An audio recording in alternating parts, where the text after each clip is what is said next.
Hey, what's up, guys? It's Yeti here. Welcome to my Sage guide. I've been so excited to make this one.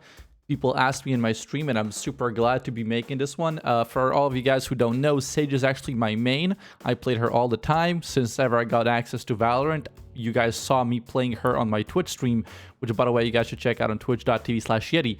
Anyways, let's get back to the guide. So Sage is my main, and I probably have close to 100 hours played with her. She's a support character, and I play her because I played support in so many other games, like, for example, Overwatch and League and all these games. She's one of those characters you'll want to have in every team comp, which was recently proven by teams in the 100 Thieves tournament, where she had a 100% pick rate. So she was in every single game on every single team. I don't think she's overpowered. I just think it's that people feel like you want to have a support per team, right? So one of the 5 characters or one of the 5 players on every team will want to pick support. I do think that this is going to change when we get more supports, more different characters that actually help the team. I wonder if we'll get some sort of armor repair, armor heal character, and then, probably her pick rate will drop below 100. All right, so let's get into her abilities. Her signature ability is called Healing Orb. This ability basically maxes out either your targets or your own HP. You press E, you either click left click to heal your target or right click to heal yourself. It's on a 35-second cooldown. This is a very, very high value ability because, as I said, it's on cooldown. It's not like, for example, Jet's Dash where you have to get kills. It's not like Phoenix where you have to get kills. You just stay alive and you get this ability all the time. This will actually hugely impact how you play Sage.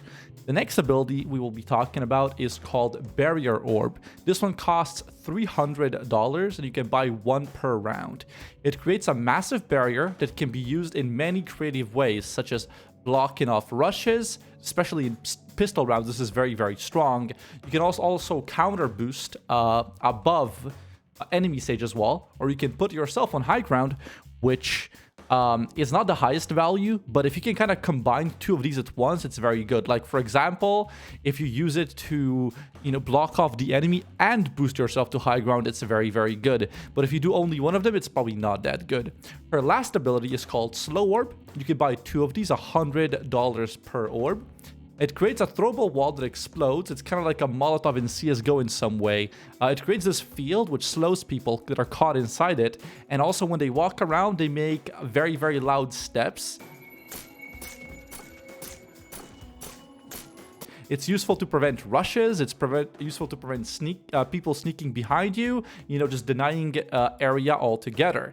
The thing about this ability is that it's actually kind of limitless in some way how good you can get with it. Like, if you really know maps and those spots, you'll be really good with the throwable orb because you can just, learn certain spots where, for example, on the map called Split, I know you can easily throw it on a ramp from attacker side. You basically jump up and bounce it from the top wall there on one of the skyscrapers, and it's gonna bounce directly on ramp. There's many, many spots like these, and this video is not for that specific reason, but just a heads up for you guys, if you want to learn more about Sage, there are gonna be spots out there for her orbs.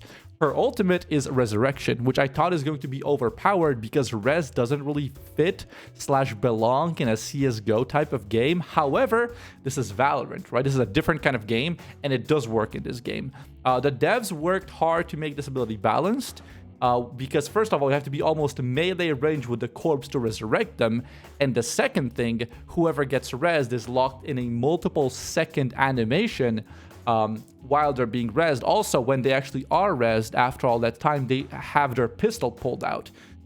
So they have to swap back to the rifle, and if someone picked up their rifle, they actually only spawn with a pistol. This is very, very good. This is very, very balanced. It's not overpowered. I truly believe that. That being said, the resurrection should not be wasted, right? A lot of people tend to use their ults on cooldown, which is okay in some characters like Raze, for example, where you can just use it for 1 pick. It's already massive. But on Sage's side, you really don't want to waste this. For example, if your team is in a 4v1, don't use your ult to make it a 4v5. That being said, if you're on the side of the one, if you're the one in a 4v1, don't just res your teammate, make it a 4v2.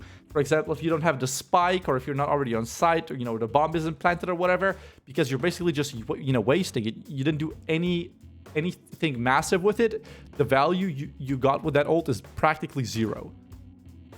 Something I see a lot of Sage players also do that is wrong is they, for example, rush with their team.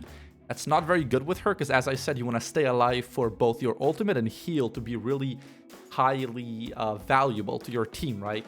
Every time there's a trade, and if your teammate doesn't die, you can heal them. Bam, 35-second cooldown, we're all good, right? You can't heal your team's armor, but you can heal their HP. And, you know, someone with 25 HP will almost always lose a trade to someone with 100, you know? The armor is still a difference, you know, the 150 versus 100, yeah, but still, the health increase is absolutely massive. There's no character in the game that can currently heal anyone else. There's only Phoenix that can heal himself. But yeah, if you're a Sage player, you want to stay alive. That's your big priority. When it comes to buying guns, there's nothing really specific for you to buy. I would just say stick to an AR. Don't really be opping too much, just because whenever you're playing op, you might run into other oppers because you're playing those really long angles, and, you know, op is a one-shot. So your heal loses value because you're not able to recover after a trade. So yeah, mostly play rifles, play very supportive, use your orbs, use your walls, you know, be very smart. You have to learn different wall spots, different orb spots. He's one of those characters that is very kind of surface level. I think everyone can pick her up and play her, but to really be a good player, to stand out, you're gonna have to do a lot of reading, a lot of practicing, a lot of watching tutorials and stuff like that. That being said, though, guys, if you have any questions about Sage or anything like that, make sure to drop by my stream on twitch.tv/Yeti. I always love asking gameplay-related questions, and if you guys want to see more Valorant content on YouTube, press that sub button. That is going to be it for today, guys. I hope you guys enjoyed this video. I enjoyed putting this together, you know, recording some gameplay, just writing down my thoughts about Sage. She's such a good character, and I cannot wait for Valorant devs to create more like her. Anyway, guys, thank you for watching this video and have a great day. I will see you soon later. Break my heart, set it all afire. I can't be safe, so I get higher and take my soul, throw it in the fire. I can't be safe, so I get higher. One shot, then 10 top, pass out. Never seeing me again when I